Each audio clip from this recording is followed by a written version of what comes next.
Hello friends, welcome.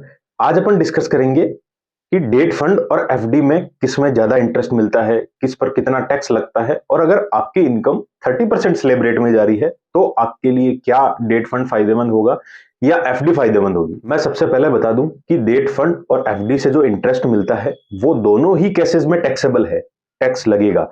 और अगर आप 30% टैक्स ब्रैकेट में आते हैं तो हालांकि एफडी 7% के अराउंड इंटरेस्ट देता है, लेकिन 30% की स्लैब में आने से इस पे टैक्स लगने की वजह से 5% के अराउंड इंटरेस्ट आ जाता है 7% से घट के। इस केस में आप डेट फंड की तरफ देख सकते हैं। एफडी रिटर्न देने में अभी भी डेट फंड की बराबरी नहीं कर सकता। आइए देखते हैं एक एग्जाम्पल के साथ, आपको पिक्चर क्लियर हो जाएगी। इन्वेस्टमेंट अमाउंट 1,00,000 रुपए, interest rate 7.50, interest period 3 year और मेच्योरिटी अमाउंट 1,24,230।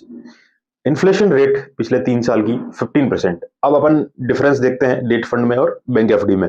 इन्फ्लेशन एडजस्ट करने के बाद प्रॉफिट क्या रहेगा? डेट फंड में 9,230 रुपए, बैंक एफडी में 24,230 रुपए। Tax rate, debt fund 20% tax लगता है, जबकि आप अगर 30% की स्लैब में आ जाते हैं तो बैंक एफडी 30% टैक्स लगता है। Tax in rupees, debt fund में 1,846 रुपए लगेंगे और बैंक एफडी में 7,269, 7,269। नेट प्रॉफिट जो होगा डेट फंड में 22,384 और बैंक एफडी में 16,961।